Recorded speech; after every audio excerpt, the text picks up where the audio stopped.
পশ্চিমবঙ্গের এমন কিছু জায়গা আছে, বিশেষ বিশেষ বিধানসভা, যেখানে শাসক দলের একটু বেশি শান্তিপ্রিয় মানুষ বসবাস করেন। সেখানেও মানুষ বেরিয়ে এসেছেন, দুহাত তুলে স্বাগত জানিয়েছেন এবং আমাদের কাছে একটাই দাবি রেখেছেন, ভোটটা যাতে দিতে পারি সেই ব্যবস্থাটা করবেন এবং গণনাটা যাতে হয় সেটা দেখবেন। কার্যত এতদিন পর্যন্ত যেটা জনমত ছিল, ধীরে ধীরে তৃণমূল কংগ্রেসের বিরুদ্ধে সেটা জনরোষে রূপান্তরিত হয়ে যাচ্ছে। মুখ্যমন্ত্রী তার মঞ্চ থেকে বিভাজনের চরম সীমার একটা রাজনীতি করলেন। উনি নাম না করে যে সম্প্রদায়কে নিশানা করলেন, বৃহত্তর হিন্দু জনসমাজকে, যাদের কারণেই এই পশ্চিমবঙ্গটা তৈরি হয়েছিল, যাদের সুরক্ষার প্রয়োজন। এবং সেদিন মুখ্যমন্ত্রী যে দলের গর্ভ থেকে জন্ম নিয়েছেন, সেই কংগ্রেসের যারা প্রাদেশিক আইনসভায় যারা হিন্দু সদস্য ছিলেন, প্রত্যেকেই পশ্চিমবঙ্গ সৃষ্টির পক্ষে ভোট দিয়েছিলেন। ভোট দিয়েছিলেন জ্যোতি বসু, ভোট দিয়েছিলেন রতনলাল ব্রহ্মণ্য। যদিও বেরিয়ে এসে তারা বলেছিলেন, যে ধরনের কমরেডরা বলে থাকেন, বাংলা ভাগ করলো কে, শ্যামাপ্রসাদ আবারকে, কিন্তু ভোট দিয়েছিলেন। তার জন্য বঙ্গবাসী তার কাছে চিরকাল কৃতজ্ঞ থাকবে।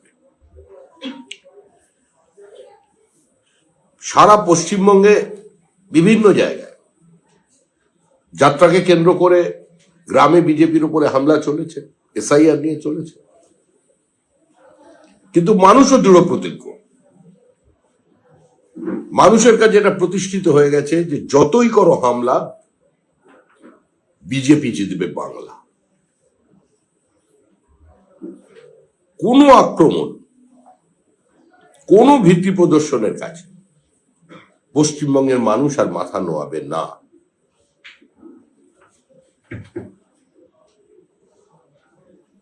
আজ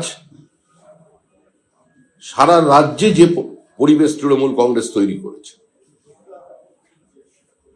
এই যে গ্যাস নিয়ে এত উত্তেজনা, এত উন্মাদনা, তার তো উত্তর কেন্দ্রীয় সরকার দিয়েছেন। পশ্চিমবঙ্গের মানুষ নির্বোধ নন।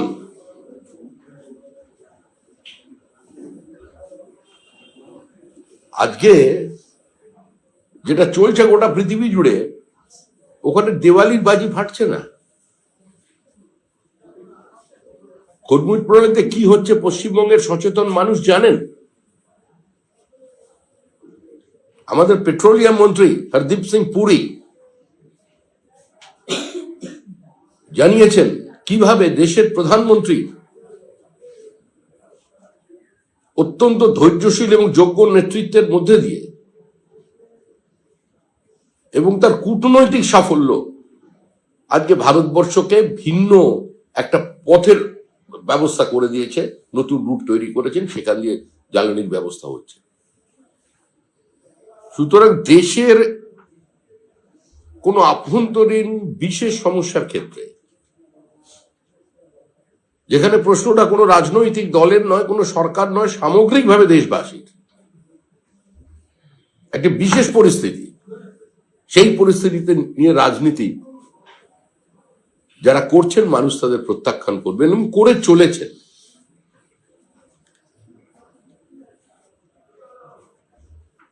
আমাদের অবস্থান স্পষ্ট। তৃণমূল কংগ্রেস পশ্চিমবঙ্গের বিভিন্ন জায়গায় এখনো এসআইআর নিয়ে আক্রমণ করে চলেছেন। সুপ্রিম কোর্টের যে নির্দেশ, সেটা অবজারভেশন, সেটা স্পষ্ট করে দিয়েছে যে মানুষের এই মিথ্যা হয়রানি পরিকল্পিতভাবে তৃণমূল কংগ্রেস তৈরি করেছে এবং রাজ্য সরকারের অসহযোগিতার কারণে, রাজ্য সরকারের ব্যর্থতার কারণে, চক্রান্তের কারণে আজকে সামগ্রিকভাবে এই এসআইআর প্রক্রিয়া দেরি হয়েছে। আমরা আমাদের অবস্থানকে আগেও যা বলেছি, এখনো তাই বলেছি যে আমাদের ফর্ম 7 জমা নিতে হবে এবং শুনানি করাতে হবে, তারপরেই পশ্চিমবঙ্গে এসআইআরের কাজ শেষ হবে। মুখ্য নির্বাচনী কমিশনার কলকাতায় এসেছিলেন, আশা করি তিনিও বেশ কয়েকটি জায়গায় অনুরাগের ছোঁয়া নিয়েই গেছেন।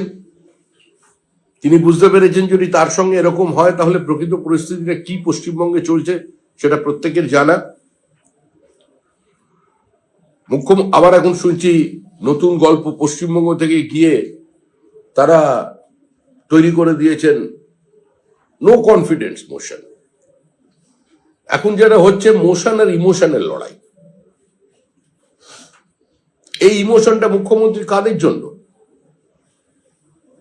পশ্চিমবঙ্গে যে ভারতীয় মুসলমান আছে তাদের জন্য নয়, কারণ বকটুইয়ে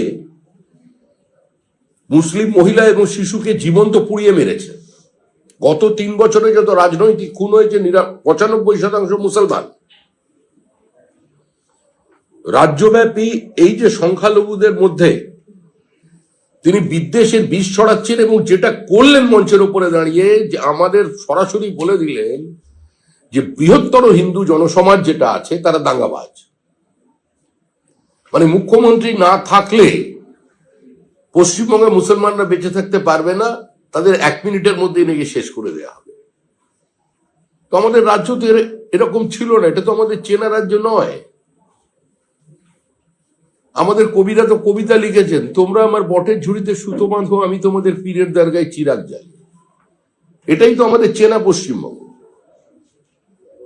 আমরা তো আমাদের দলের পক্ষ থেকে বারবার বলেছি যে দুর্গাপুজোর বিসর্জন আর মহরমের মিছিল একই সময়ে একই রাস্তা দিয়ে একই দিনে সমান্তরাল ভাবে এগিয়ে যাবে। এটাই তো ভারতীয় সংস্কৃতি, এটাই তো বহুত্ববাদ, এটাই তো রামকৃষ্ণের যত মত তত পথ। তাহলে যত মত আর পথ একটাই, সে পথটা হবে খালি শুধু তৃণমূলের পথ, তৃণমূলের কাছে আত্মসমর্পণ।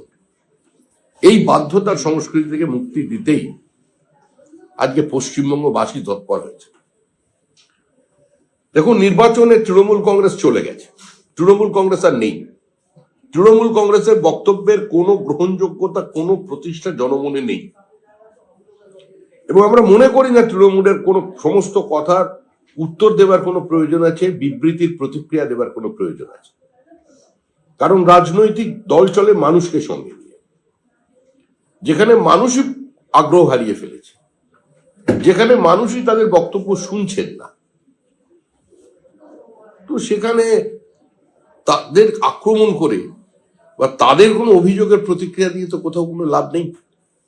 মুখ্যমন্ত্রী বা তার দল কি মনে করছেন? পশ্চিমবঙ্গ একটা পৃথক রাষ্ট্র, এবং সেখানের প্রধানমন্ত্রী মমতা বন্দ্যোপাধ্যায়, যার নামে দেশ পরিচালিত হয়, সেই রাষ্ট্রপতির চেহারা নিয়ে, তার রূপ নিয়ে পর্যন্ত কদর্য আক্রমণ হয়েছে। তারপরে তিনি আবার ক্ষমা চেয়েছেন, কিন্তু ওটাই ক্ষমা চাওয়াটা যে সম্পূর্ণ নাটক ছিল। সাম্প্রতিককালে মহামহিম রাষ্ট্রপতি দ্রৌপদী মুর্মুর সঙ্গে যে আচরণ করলো তৃণমূল কংগ্রেস, সেটা প্রমাণ করেছিল যে এটাই তৃণমূল কংগ্রেসের এজেন্ডা। তারা রাষ্ট্রপতিকে মানবেন না। বিরোধী দলনেতার সম্পর্কে বলতে পারি প্রতিহিংসার কারণে, বা ওদের ওই শুভেন্দু অধিকারী সিন্ড্রোম নামক যে স্নায়ু রোগটা আছে সেটার কারণে তাকে একটা সভা করতে গেলে 104 বার হাইকোর্টের দরজায় গিয়ে কড়া নাড়তে হয়। কিন্তু রাষ্ট্রপতির সঙ্গে যে আচরণ করলেন, যে একটা সর্বভারতীয় আদিবাসী সমাজকে তারা একটা সংগঠনের পক্ষ থেকে একটা অনুষ্ঠান করবে, তার জন্য একটা মাঠের পরিবর্তে তাকে ঘিঞ্জি জায়গার মধ্যে ঢুকিয়ে দেওয়া। মুখ্যমন্ত্রী তো অনেক দূরের কথা, মুখ্যমন্ত্রী তখন এই পরিবর্তন যাত্রাকে কাউন্টার করবার জন্য, দৃষ্টি আকর্ষণের জন্য ধর্নায় বসেছিলেন। পরিবর্তন যাত্রাও শেষ, ধর্নাও শেষ। সেটা নয় বোঝা গেল, কোনো মন্ত্রী পর্যন্ত সেখানে নেই। আদিবাসী মহিলা যারা বিজেপিকে সমর্থন করেছিল, যে বুথে বিজেপি ভোট বেশি পেয়েছে, তাদের উপরে অতীতে কি আক্রমণ হয়েছে সেটাও মানুষের জানা। তফসিলি জাতি এবং উপজাতিদের উপরে, সংখ্যালঘু মানুষের উপরে যে আক্রমণ পশ্চিমবঙ্গে হয়ে চলেছে লাগাতার, এটা আজ পর্যন্ত ভারতবর্ষের অন্য কোনো রাজ্যে এত বছর ধরে চলা দেখা যায়নি। ধর্মনিরপেক্ষতার ধ্বজাধারী যারা আছেন তাদের কাছে আমরা প্রশ্ন করছি যে নেতার দল বদল করার অধিকারের আছে, সাংসদের আছে, বিধায়কের আছে, কাউন্সিলরের আছে, এমনকি অভিনেতারও আছে, কবির অধিকার আছে দল বদলের। আমরা দেখেছি কয়েকজন কবিকে কিভাবে সুন্দর চলে এলেন ক্ষমতার অলিন্দে, কিন্তু দরিদ্র মানুষের করার সেটা ক্ষমতা নেই। অন্য কোন রাজনৈতিক দলের সমর্থক বামপন্থী দল থেকে আমাদের দলে যোগ দিয়েছিলেন 2014 সালে সাধারণ নির্বাচনের পর ইলামবাজার ব্লকের সংখ্যালঘু ভাইয়েরা নানুরে যোগ দিয়েছে। 7 জন খুন হয়েছিল, বাধ্য করার চেষ্টা চলছিল তৃণমূল কংগ্রেসে যুক্ত করার জন্য। শেখ রহিমের মেয়েদের নুট প্যারেড করানো হয়েছিল। এই অত্যাচার চলেছে পশ্চিমবঙ্গে, এবং আজকে কার্যত পশ্চিমবঙ্গকে বারুদের স্তূপের উপর দাঁড় করিয়ে দিয়েছে তৃণমূল কংগ্রেস। বোমা ফেটে রাজ্যে 12 জনের বেশি বাচ্চার মৃত্যু হয়েছে। স্কুলের টয়লেটে বোমা, পাড়ায় খেলতে গেছে সেখানে বোমা ফেটে উড়ে যাচ্ছে। আবার দেখলাম ওই সিঁথিরা কোথায়, সেখানে তো প্রায় কাশীপুরে সেখানে একদম বাড়ির ছাদ পর্যন্ত টিনের চাল চলে গেল। তো যে স্লোগানটা ছিল সমস্ত বিরোধী রাজনৈতিক দলের সিপিআইএম এর বিরুদ্ধে, যে প্রমোটারের সরকার আর নেই দরকার, কিন্তু সিপিএম তো অনেক পিছিয়ে পড়েছে। তৃণমূল কংগ্রেস যে জায়গায় নিয়ে গেছে প্রতিযোগিতায় সিপিএম রূপও পাবে না, ব্রোঞ্জে এসে থাকতে হবে। সবেতেই তো এরা চ্যাম্পিয়ন। আলু চাষিদের অবস্থা চরম খারাপ, করুণ অবস্থায় চলে গেছে আলু চাষিরা, বাজারে কোনো দাম নেই। চন্দ্রকোনা 1 নম্বর ব্লকের রাঙামাটি গ্রামে সেখানে আরেকজন আলু চাষি আত্মহত্যা করলেন। একটার পর একটা আলু চাষি আত্মহত্যা করছে, আর মুখ্যমন্ত্রী এবং তার দল বলছেন আমরা এখানে কৃষকের রোজগার 3 গুণ বাড়িয়ে দিয়েছি। কৃষকের রোজগার যদি এ রাজ্যে 3 গুণ বেড়ে থাকে, তাহলে একটার পর একটা গ্রাম পুরুষ শূন্য হয়ে যাচ্ছে কি করে? মুখ্যমন্ত্রী 5,000 টাকা ভাতা দেওয়ার ঘোষণা করার পরেও ট্রেন ভর্তি করে কেন পরিযায়ী শ্রমিক হতে চলে যাচ্ছেন ভিন রাজ্যে? এই সমস্ত প্রশ্ন আমরা আমাদের পরিবর্তন যাত্রায় মানুষের সামনে রেখেছি, এবং মানুষ আমাদের একটা কথাই বলছে, আমাদের ভোট দেওয়ার ব্যবস্থাটা করুন। এটা আমাদের দায়িত্ব নয়। আমরা বিশ্বাস করি নির্বাচন কমিশনের এটা দায়িত্ব, নির্বাচন কমিশনের এটা দায়বদ্ধতা, এবং নির্বাচন কমিশনকে এবার সেই দায়িত্ব পালন করতে হবে। এসআইআর এর মতো চলছে, তো আমাদের অবস্থানও স্পষ্ট। মাঝ রাস্তায় এসআইআর কে বন্ধ করে ভোটে যাওয়া যাবে না। No SIR, no vote.